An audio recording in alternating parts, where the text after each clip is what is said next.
Oh my god, it's no good. Yappy! The number of confirmed cases is on the rise again. We've been wishing coronavirus restriction to be lifted, but on the rise again. Our government has recently announced that Japan plans to begin talks for setting a daily travel quota for 4 countries up to 250 people a day. So we'll be expecting this trend to continue, but on the rise again. What am I gonna do? どうしよう? I just hope people around the world to go abroad freely again. For your business, for your pleasure, or for your meeting a new page in the story of your life.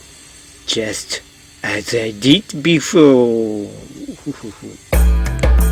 Yes, in year 2015, I left for Malaysia to study at a graduate school there. Living from our homeland Hokkaido, Japan, my family and I were excited about a new way of life in this tropical country, but more honestly, we were a bit nervous. As a father of my son, I had a duty to reassure him with comfortable lifestyle there. Unlike the boys in other countries, Japanese boys likes insects. 行くぞ、虫キング!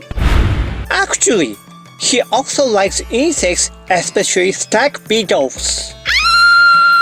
Don't say it is creepy. It was his lovely pet. The more he loved beetles, the more he kept them. At the end of the day, he owned around 20 adult beetles and 10 larvae. He wished to bring them to Malaysia, and so did I. So, my wife and I referred to the Department of Malaysian Quarantine and Inspection Services by way of Embassy of Malaysia several times. We wanted to bring his pet to Malaysia to help him ease the pain of being alone in a new land.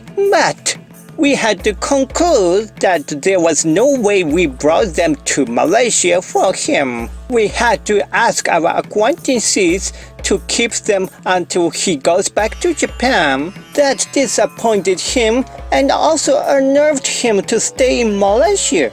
I felt for him. Other than beetles, my son is a collector of various items by nature. So, he insisted that he brings his old toy guns to Malaysia instead. Also, he insisted that it helped him avoid the feeling of loneliness in Malaysia.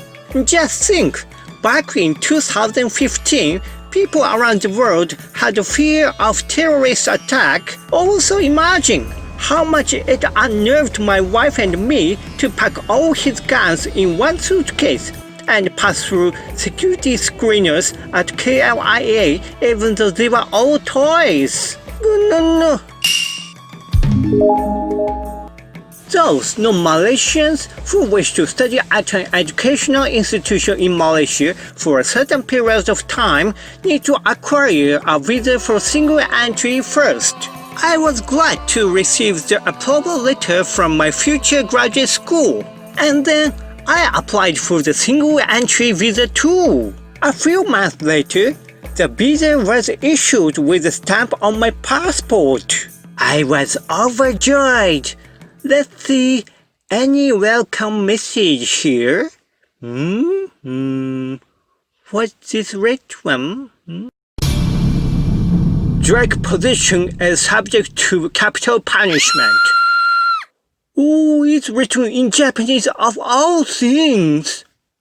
Well, thank you for such welcome message. Wow, I keep that in mind.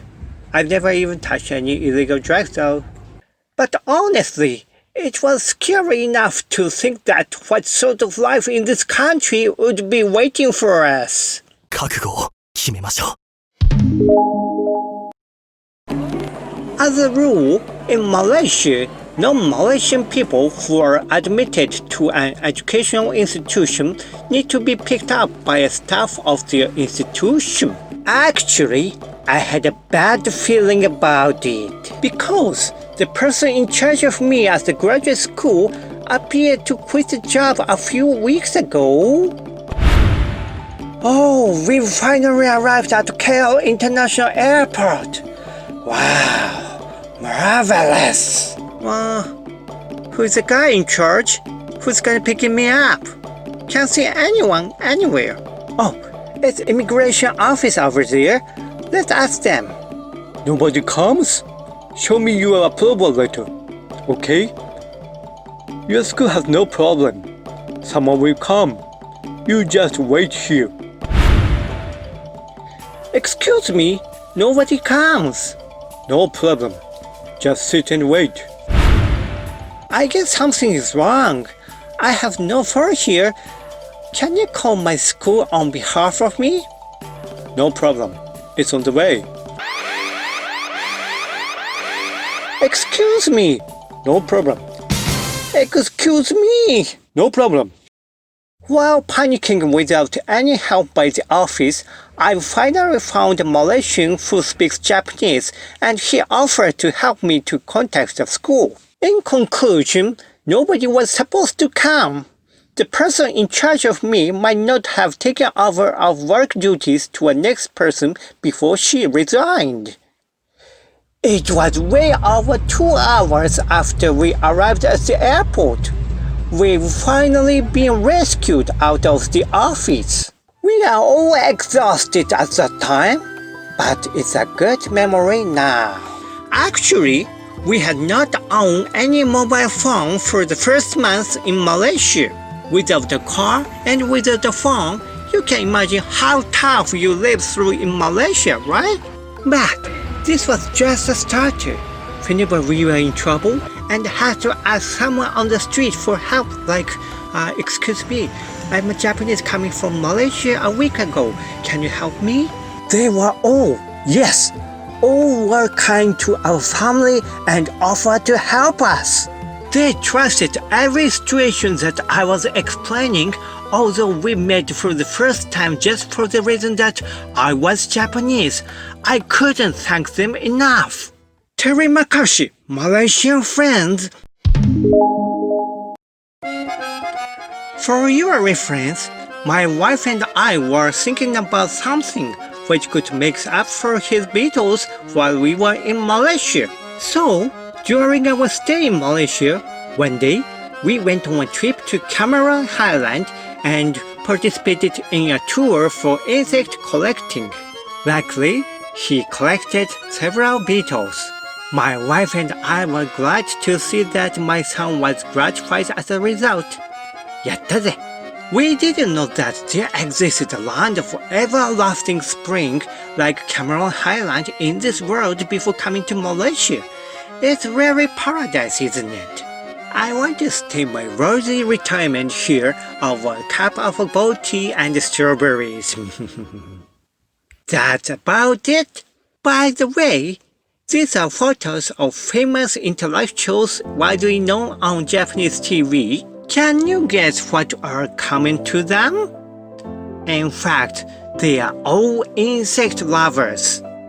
According to a survey to the students of University of Tokyo, the most prestigious university in Japan, 92% of respondents replied that they had something to which they were addicted in their childhood. Among various objects for them to be absorbed in, some of them seem to be addicted to insect collecting. I have no idea if such activities have something to do with their brain growth. Apart from such wishes, we still enjoy exploring forests and parks to meet insects in summer, even after we went back to Japan, just for having good memories with my son. Thank you as always for watching my Samurai Japanglish vlog. Sayonara, jumpa lagi! Japan Ballet!